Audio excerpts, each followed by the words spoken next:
happening? What is happening? This live stream is happening right now. We are live streaming.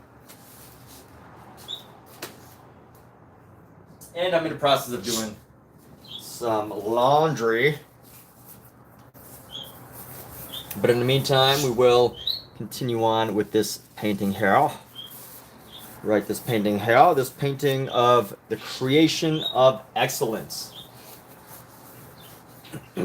Based on artwork from the Sistine Chapel and the ever so famous Michael Jordan, the air hoop iconography.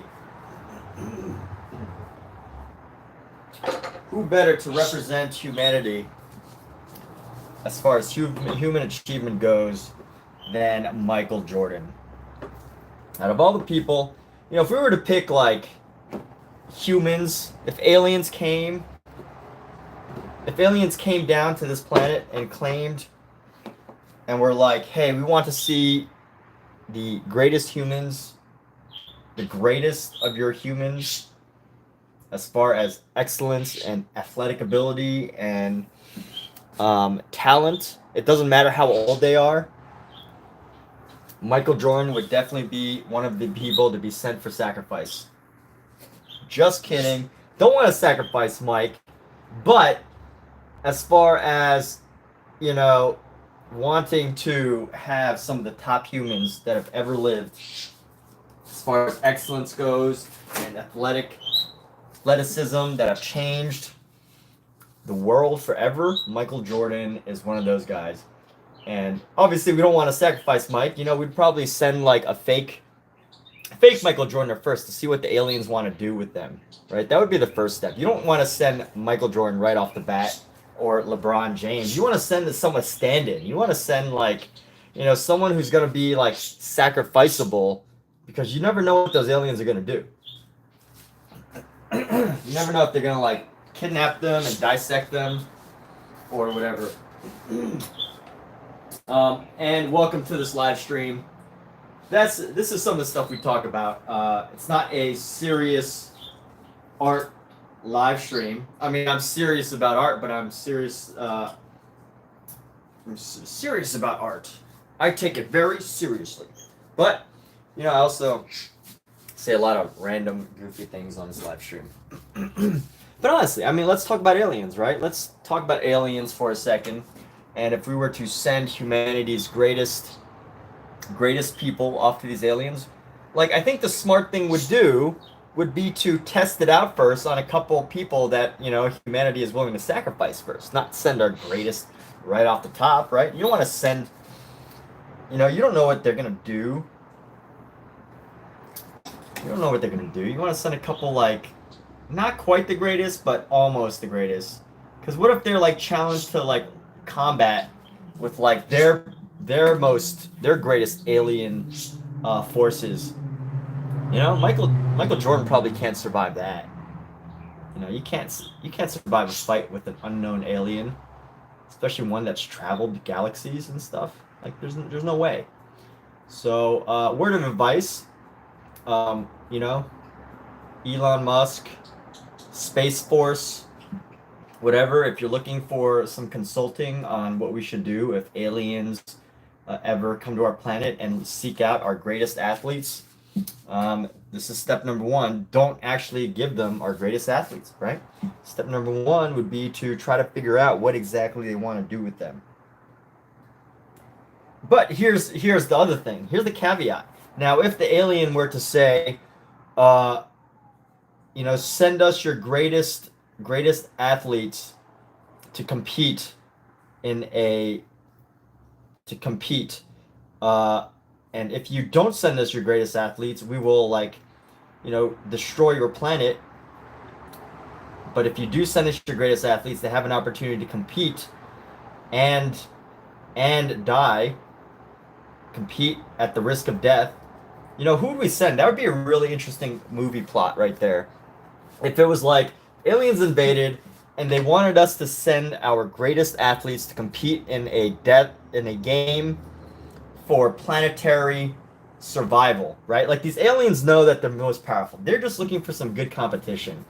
And um, do we send our greatest athletes or what? Of course we would send our greatest athletes. I'm still thinking back to what I said earlier, but yeah, in that situation, yeah, definitely send our top athletes. But here would be the fun movie concept is who would step up? Would Conor McGregor step up for a fight to the life or death for the greatness of all humanity? For all humanity to survive, if we needed Conor McGregor to, as one of our greatest fighters, to stand up for us, would he do it? I don't know. Or or any other like any other athlete who would do it? Like even if we wanted our greatest athletes to do it, would they be willing to? Would they be willing to risk their lives for the sake of sport, for the sake of not just sport but like humanity? So there's a great movie idea. I'd love to see that. So Warner Brothers, Paramount Pictures. This is the beginning of a new relationship between us. Let's figure it out. Let's talk. Let's talk shop. So anyway, let's see. Where did we leave off last time? I wanted to get some of the detail in this leg right here. Let's go. I'm gonna get rid of the shadow. It doesn't belong there. It doesn't make sense there. And let's see. Here we go. Here we go. Here we go. We got a blue here. I don't think this blue is really gonna make sense anywhere. Maybe right here? No. That blue's not gonna make sense. Let's try to tone this blue down, and we're gonna tone it down with some yellow ochre. Maybe find like a green. That's what we should do. We should find a good green. Should find a good green to mix into here. There we go. Grab a yellow, grab our green. Use our blue to make a green instead of just picking up green.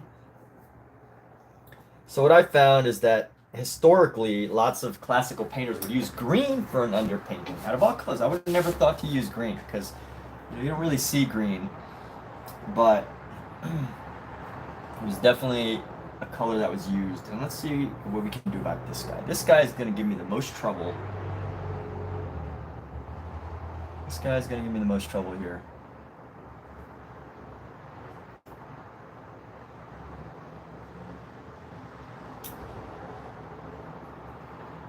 Let's go hints of green into shadow here.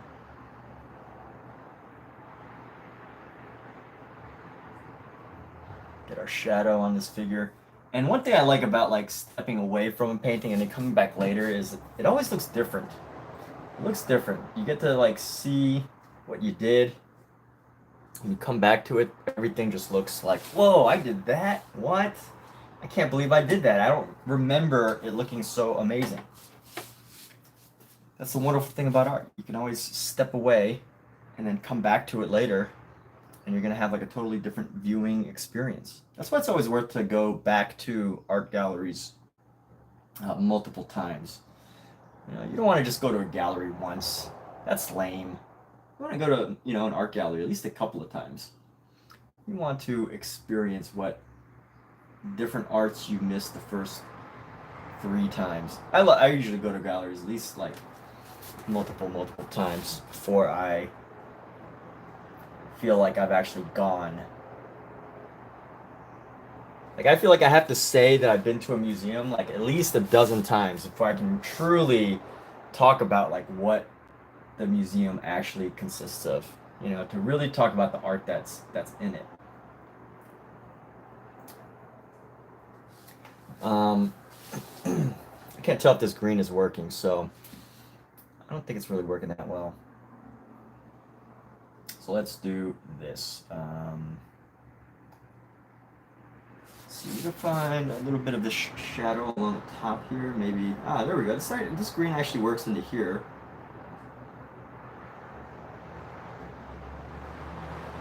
And a little bit right there. Maybe into this leg area. A little triangle there.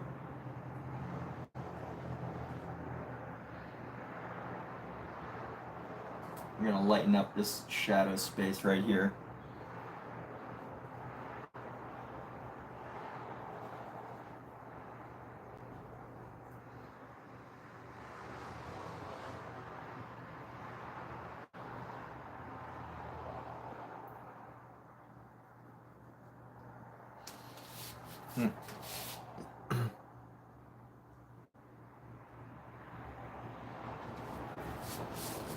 And let's go right into here. He's gonna have his arm coming down. So let's add this green for a shadow. A nice shadow here. Use this green as a nice shadow.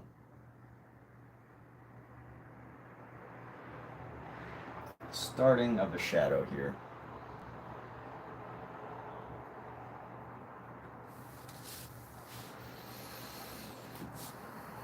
Let's bring some of this in here. I should have left this as like the underpainting rather than trying to put it in here now. If we could tighten up this guy, I would be very happy. He's a very complicated figure in my opinion, this fella right here. Let's go right into here. Boom, boom, boom. What's the title of this live stream? Oh yeah, gotta be like Mike Chelangelo. Yes, that's what this painting is about, being like Mike. I don't actually play basketball myself. Basketball literally was a little bit out of reach for me, height-wise. So it was a little bit of a stretch, so I never really got into basketball. But you know, can't help but to appreciate the talents of Michael Jordan. Incredible athleticism. And here we go. So let's paint this in. This figure is going to drive me nuts. This figure is going to drive me nuts.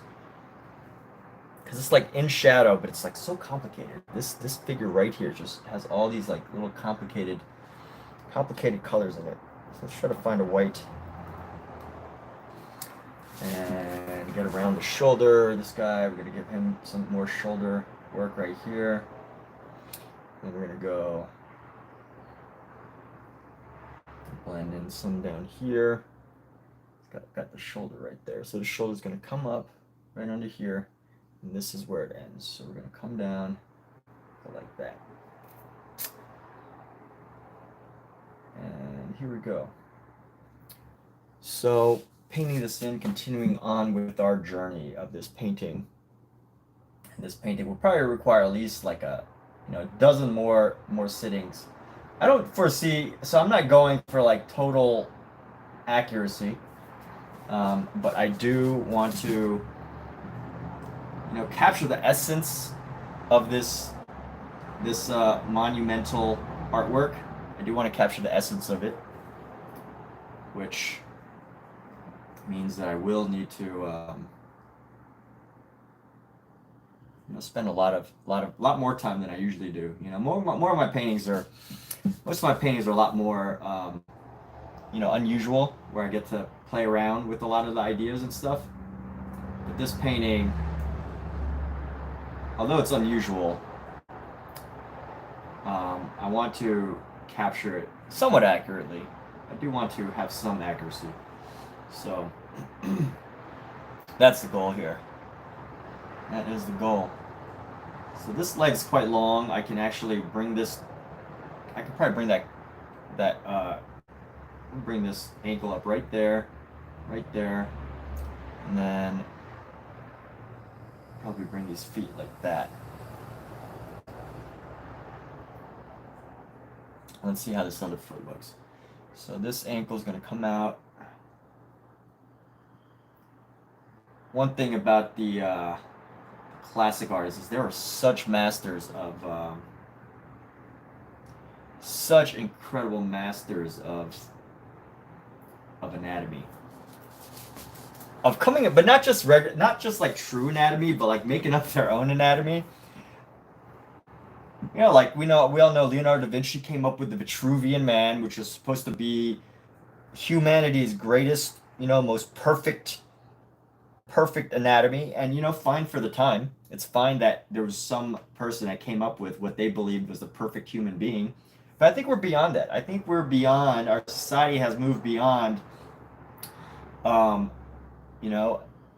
this attempt to has seen the dangers of trying to establish one look as superior to another, right? We're beyond that, right? As a society, I think we have gone past trying to design and make up what the perfect human should look like. Fortunately, right? We've evolved. We're smarter.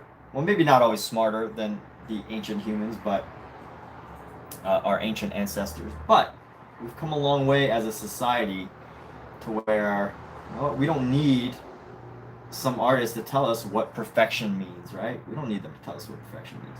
We have our own definition of perfections. And that's a good thing, because you can have your own opinions rather than depending on the opinion of one person.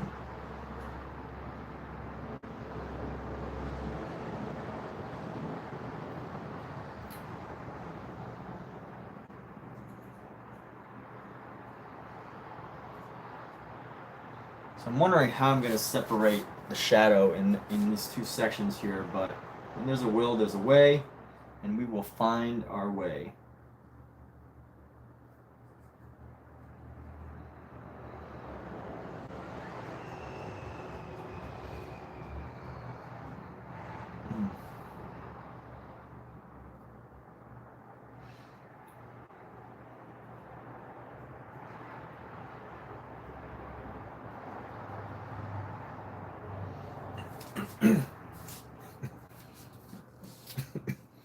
All right, so got the basic outline of the figure there. Got like quite philosophical during this live stream, you know, like talks about this stuff. When do we get to talk about this kind of stuff in real life, right? So if you're not familiar with the Vitruvian Man, it's worth looking up. But basically, it's the famous drawing where, you know, Leonardo da Vinci has like a circle and a square around the circle, and he has a guy and his hands are like out to the side and then at an angle, and then his legs are at an angle. And you know what that is Leonardo da Vinci's perception, what he believed to be the perfect ratios of a male figure, of a male body. What he believed to be the ideal proportions of a human figure. And no, I don't think that would actually be like an acceptable thing to do today. You know, to go like, to actually state, you know, you'd probably get canceled. But, you know, to actually say like, oh, these are the ideal proportions of a human being, and you don't have those.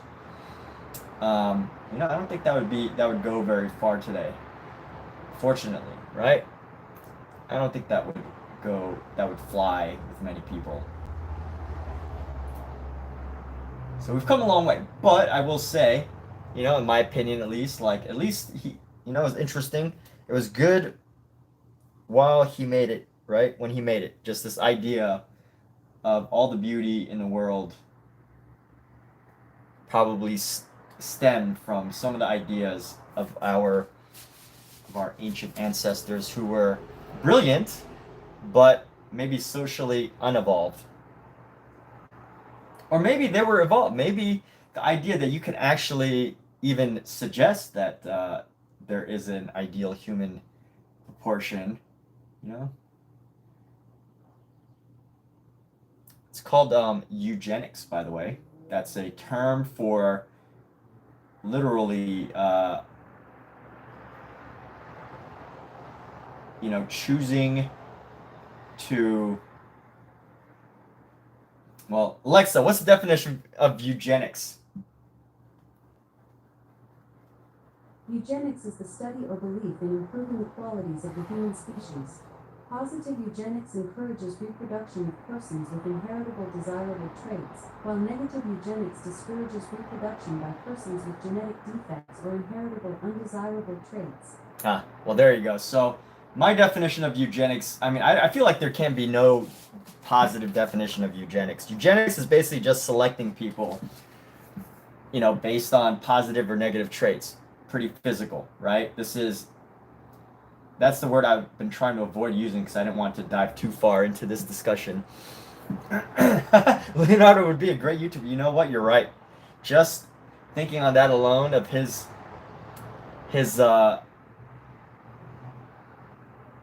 just thinking alone of these controversial opinions he would have of like, this is what an ideal human being looks like. You're right. He probably would have been a great YouTuber. He would have raised a lot of negative attention. A lot of people would have not very much liked. I mean, a lot of people probably would have liked him, but also at the same time, probably wouldn't. But anyway, I'm painting this guy gray. I don't know why. I think this is just the underlying. Yeah, I mean, I'm gonna just say that this is the underlying color. That's why I'm painting this figure gray. Trying to paint him in so I can get these details, and then let's see. So we got right here a little thing right here, a little PP right here. This is an angel's PP, I guess. I don't know how else to describe it. There's some YouTube artists that do push those similar kinds of standards. Yeah, what do you mean by push those similar kinds of standards? You mean like choosing, like saying what is an ideal human being, or are you saying? I mean, yeah, you're right. Or are you saying like push standards as in high standards? But yeah, you're right in the sense of like even myself, right? I paint using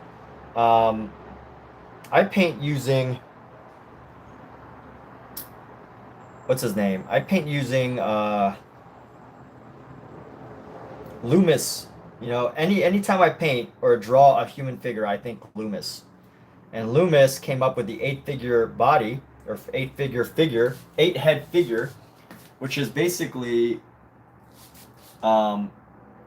this idea that if you take the size of anyone's head, you can basically design a body from it, knowing that the body is going to be about eight total heads. So you take their head and then you measure, and then you kind of guess.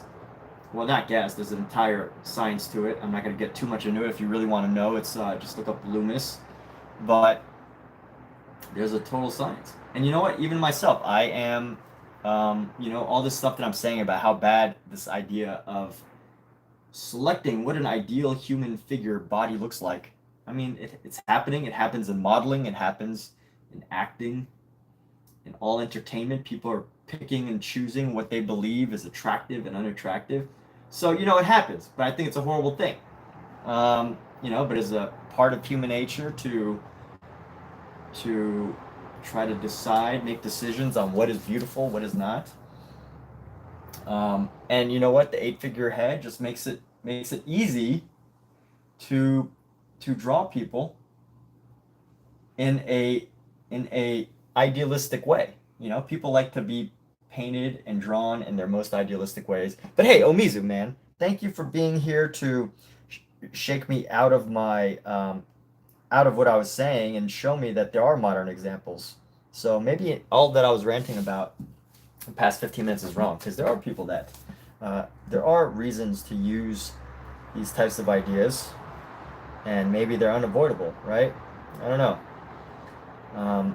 Now, as far as what you're saying, you said there are YouTubers that push those similar standards. Now, are there YouTubers that actually like push those standards in a sense that they're saying that this is what human beings should be like? I don't know. I haven't seen that, but I have definitely seen, artists use the Loomis head, right? So there is that. Now this is one of those times where it's like you just sometimes you got to pick things for the sake of ease, even if they're kind of wrong.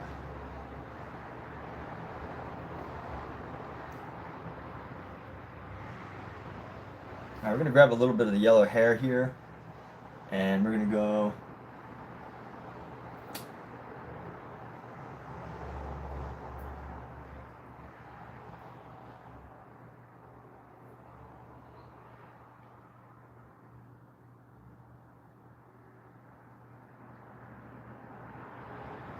You know, it's funny. All of these little baby angels have like. Have I heard of Proco? Yes, I have heard of Proco. So Proco. So you said, so bad painting as a new norm. So what makes it bad painting? Because it doesn't conform to the ideal figure. Yeah, Proco does. Proco uses Loomis too. Yeah, I have Proco's programs. He has Loomis. He is a student of Loomis as well. He uses the Loomis method to design bodies. So that's what I'm talking about, Loomis. But I don't think he actually. So he does promote, the use of Loomis, the 8-figure head, and ideal body proportion. From my understanding, I haven't watched every single one of his videos. I do have his drawing course though. It's really good. But I definitely also, when I have the opportunity,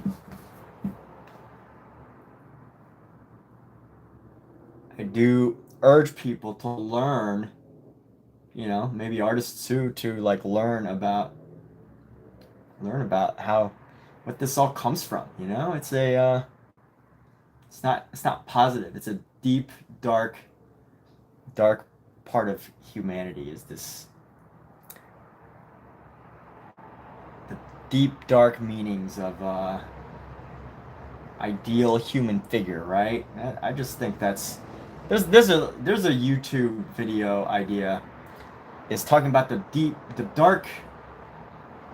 dark side of Leonardo da Vinci and how he basically came up with this horrible system to decide whether people were ideal human figures or not.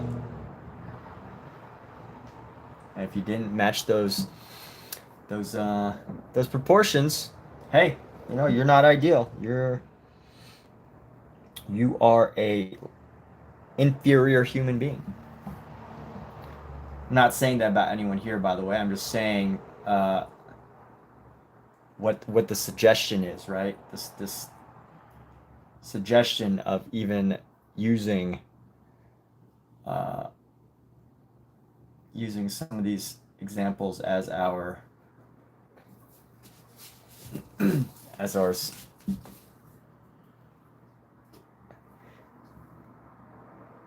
I've lost my place now. What was I gonna say?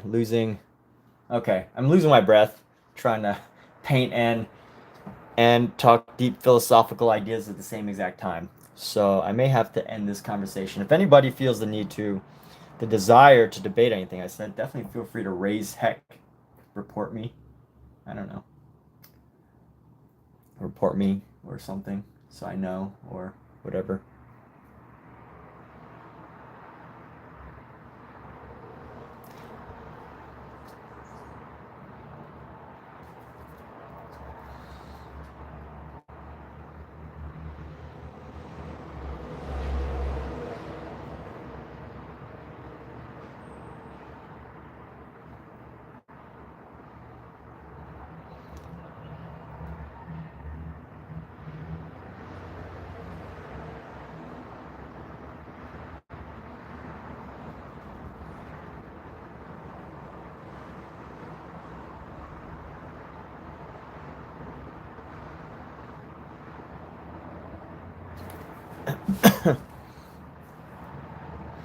Maybe this is why there's a trend towards bad painting. However, yes, bad painting, as in not adhering to standard practices. Yeah, maybe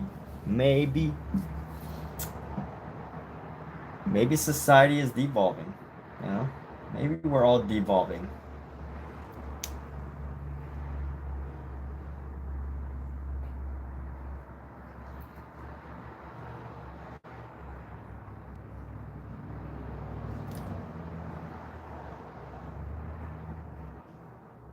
And we're either contributing to the de-evolution of society or we are not contributing to the de-evolution.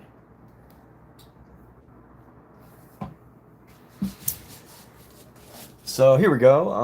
We're gonna go bring some of these colors down. Let's try to find this color again. I think it's a brown.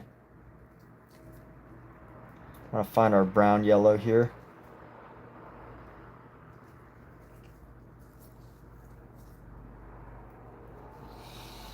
Let's see if we can tighten up her face. Go around the side here.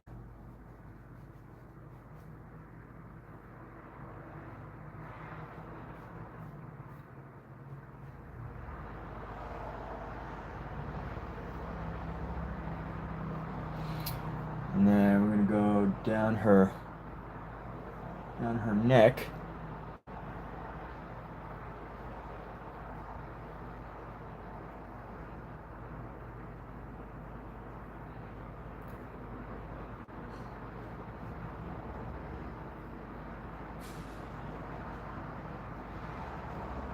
Down her neck right here. And get some shadow on the arm.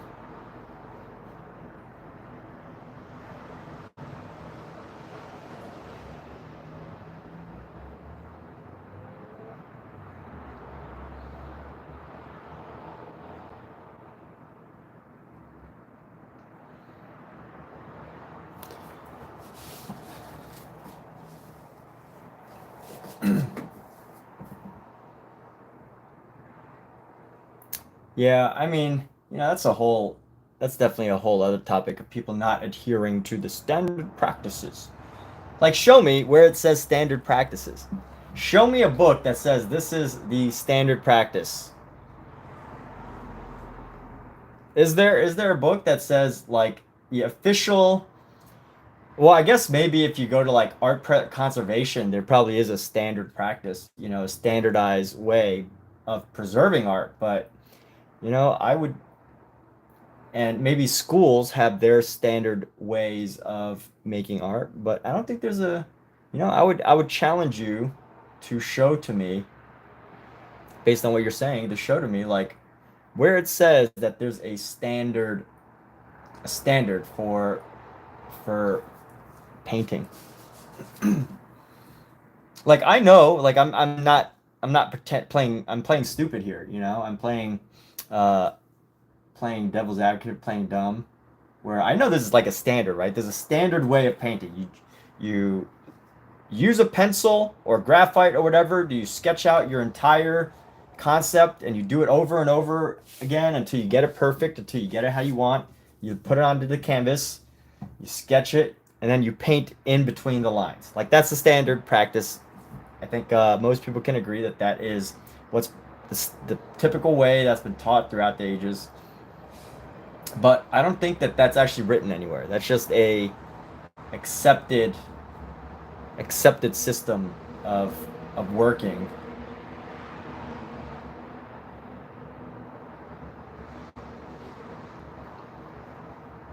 That's not necessarily the best.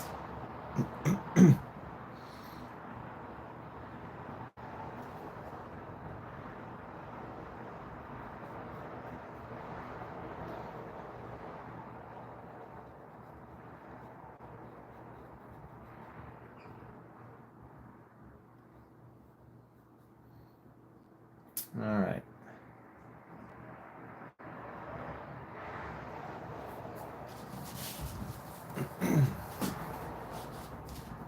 We'll see how this comes out. I'm still kind of, I will be shocked. I will be surprised at how good or bad this comes out. Let's see. Gotta be like Michelangelo.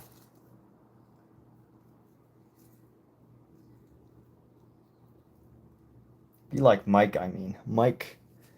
Be like Mike.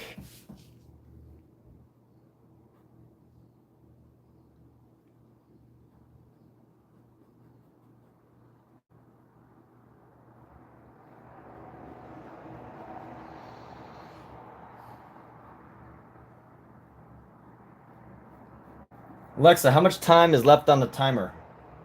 There are no timers set. You have one alarm going off in 18 minutes. Okay, good.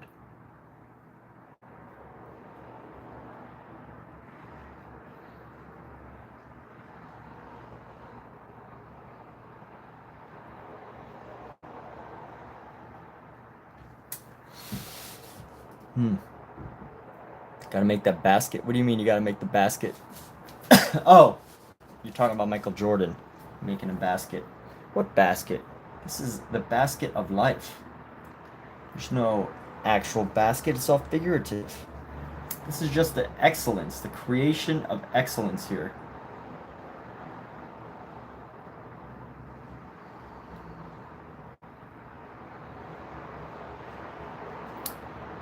All right, so here we go. We're gonna bring this arm down.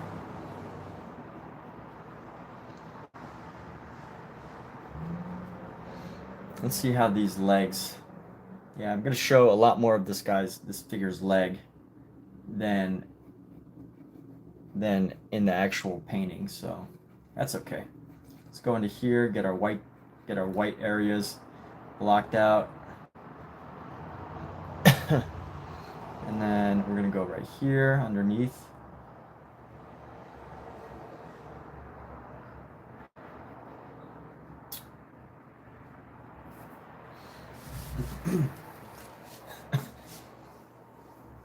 Honestly, I feel like many artists are really just like, when they do a painting, they're just like, all right, let me start this, and then I hope that it turns out good. Not the ultra amazing talented artists, of course, the artists who have every detail and like, or have their stuff together. But I think a lot of artists, a lot of painters,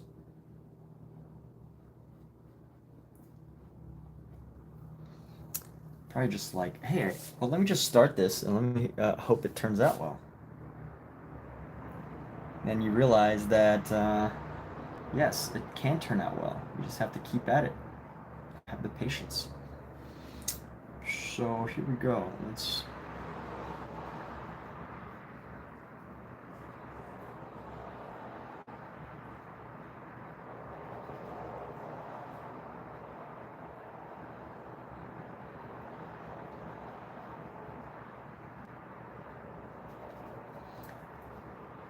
Huh.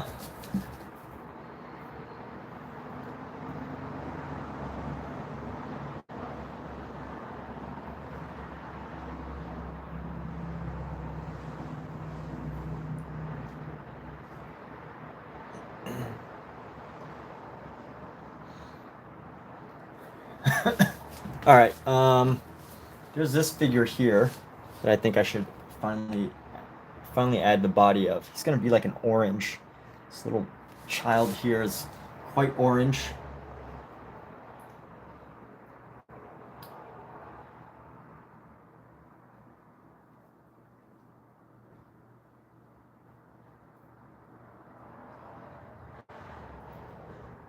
White orange. And let's go bring this head. He's gonna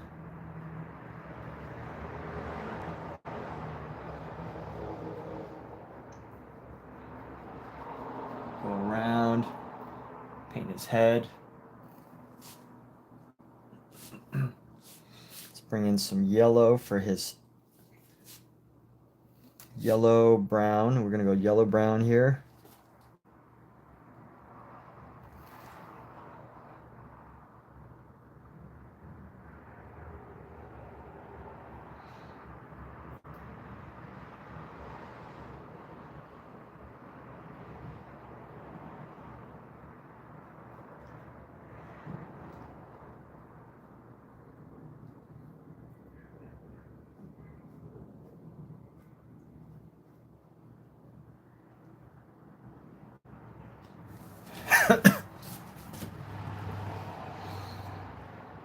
Fruit.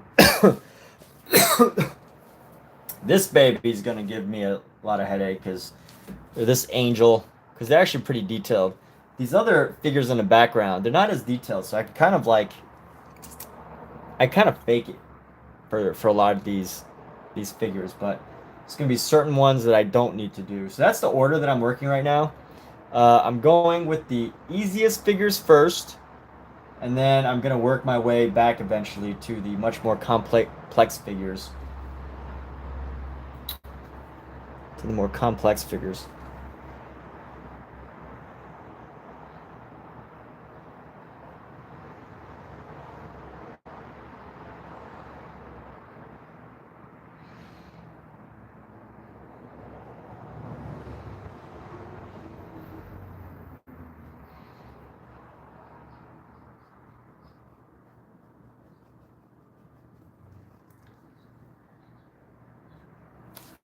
All right, let's find a nice white. And then we're gonna grab our pink here.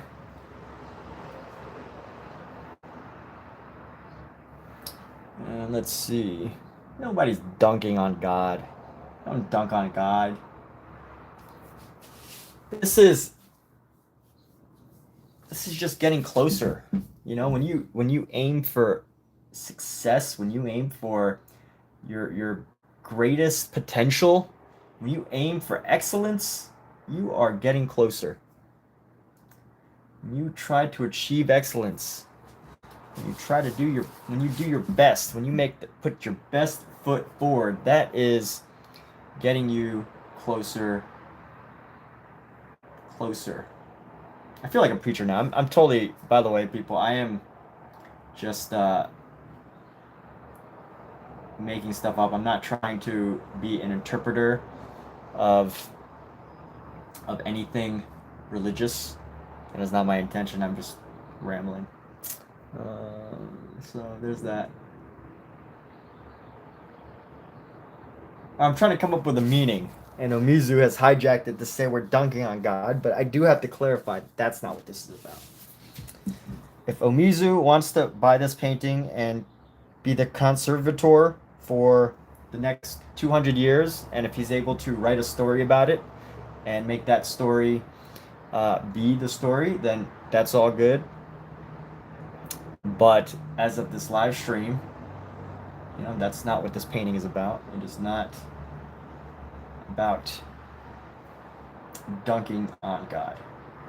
That is not the story, as far as I'm concerned.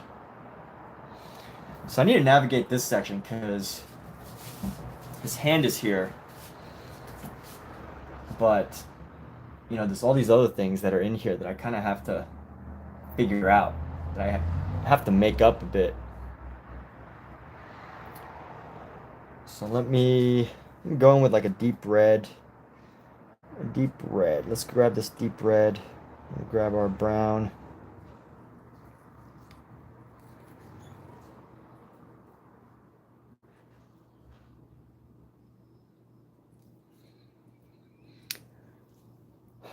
Going more with this brown.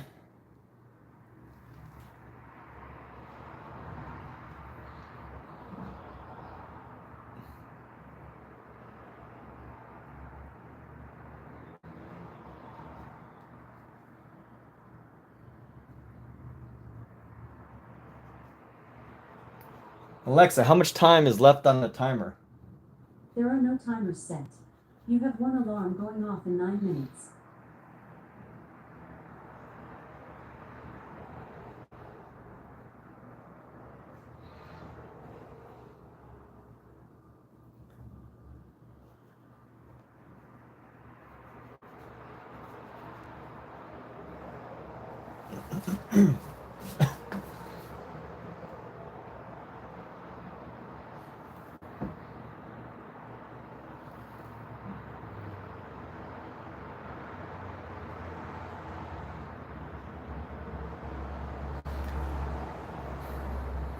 Let's see. Oh yeah, you would see my pinky. If that was on the side of my face, you'd see my pinky. So that is her hand. That is Eve's hand. So if we could bring her arm down a bit. Icarus. Wouldn't God want Michael to dunk on him? I don't know. I don't know if... You know what? I don't know.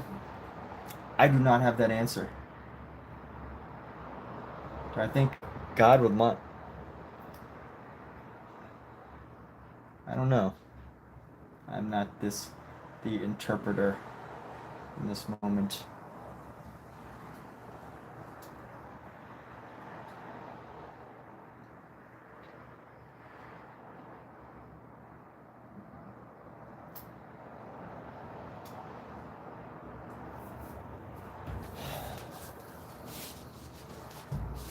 Let's see, what color is this? This is... I need to tighten over this little dark curls here.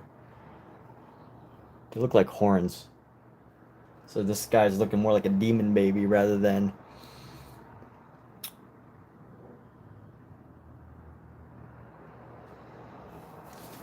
So we're gonna call this Timo. We could call me Timu Michelangelo. Wouldn't that's still a pretty good compliment, right? If someone was to say I'm the Timu Michelangelo, we won't go that far, but just for the sake of humoring, right? Is that maybe that's too good of a compliment to call someone Timu Michelangelo?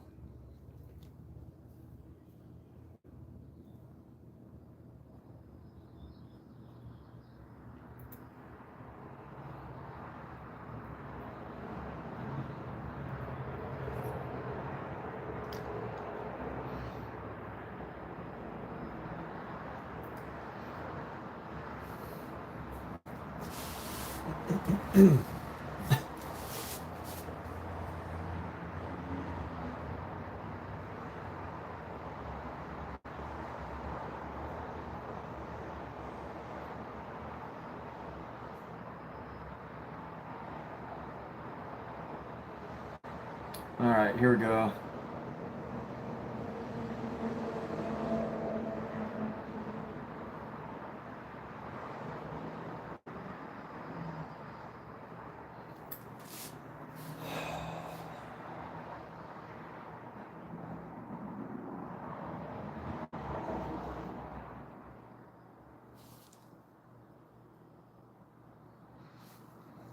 Timu. That would be cool if I legally changed my name to Timu Michelangelo. Timu Michelangelo. Oh man, that would be hilarious, dude. That would be hilarious. That'd be the funniest thing I've ever done in my life.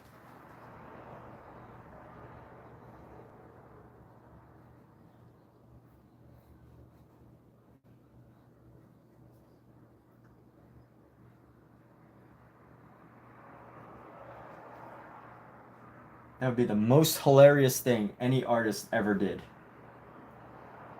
in their lives. Is call themselves a Timu version, name themselves Timu, and then whatever great artist there was.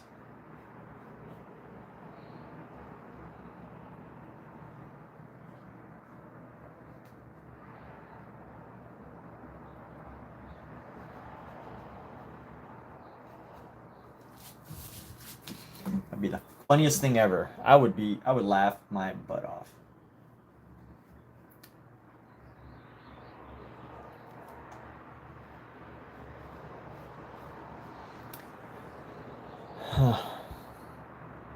I bet somebody would. Yeah, I bet somebody would too. I'd consider it. Even I might consider it. Alright, let's go back to grab some of this blue here. And let's try to go around these edges and tighten them up.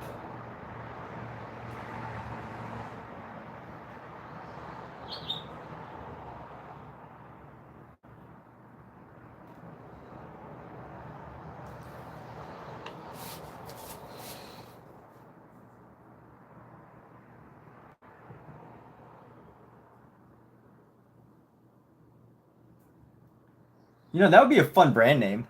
I might be willing to do that as a brand name. But then, you know, I think you would have to deal with copyright concerns from Timu. They'll be like, dude, you can't call yourself Timu Michelangelo. We're totally coming after you for copyright infringement.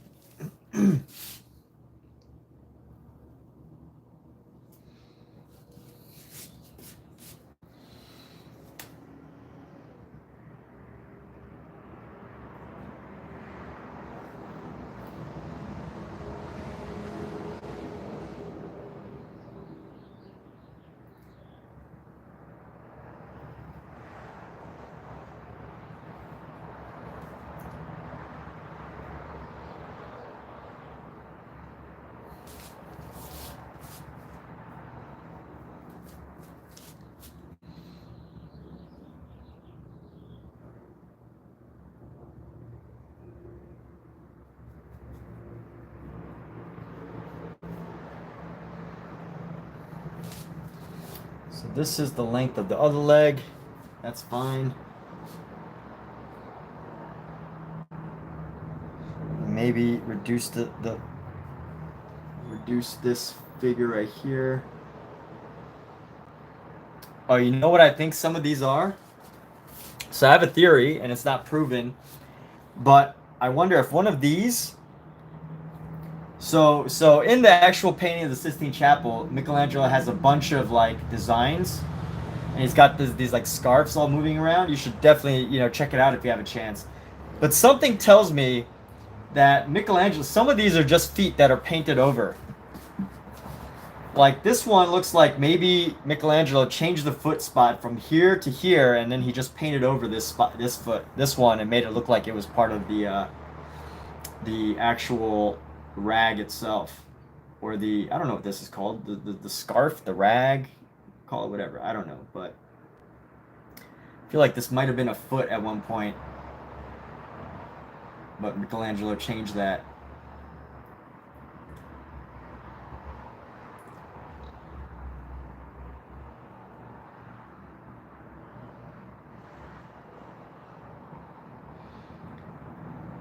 All right, I have modified these leg positions so many times. Let's go.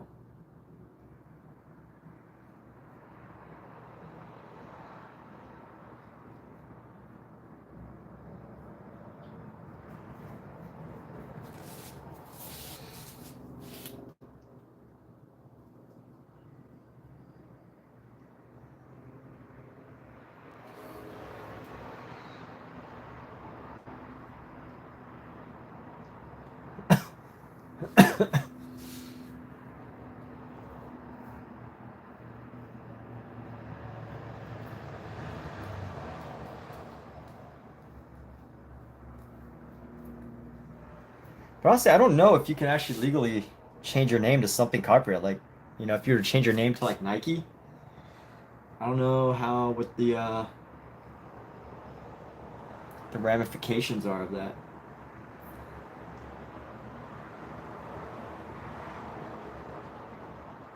There's got to be a law.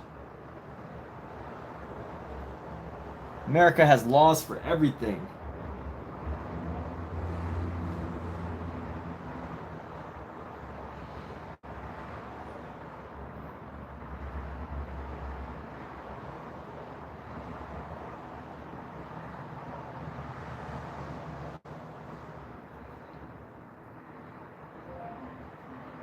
Alexa off.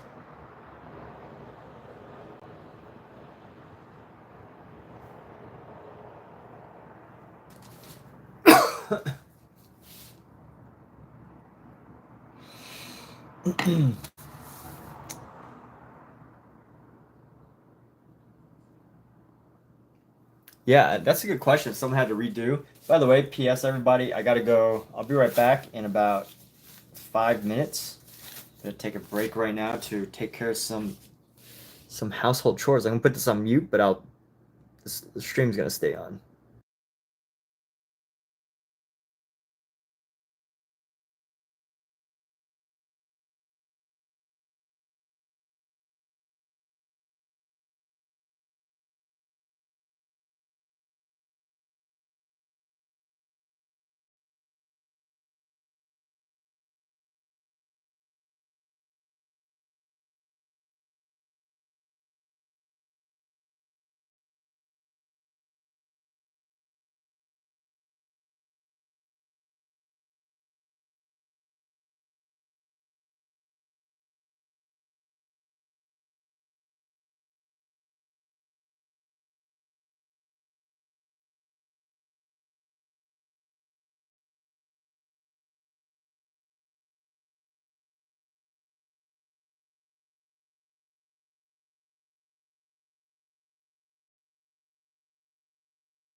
All right, people. So I just had something come up, so I actually have to leave right now.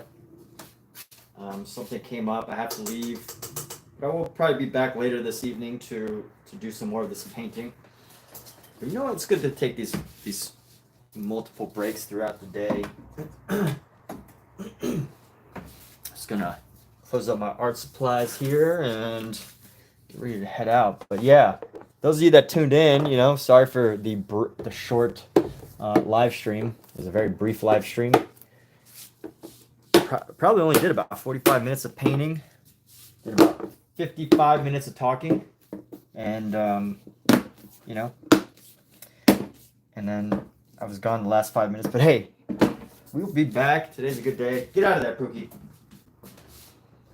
And yes, aim is to be back. I shall be back soon enough.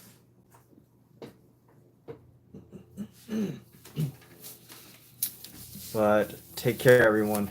Talk to you all soon. Later, friends of the channel. Yeah.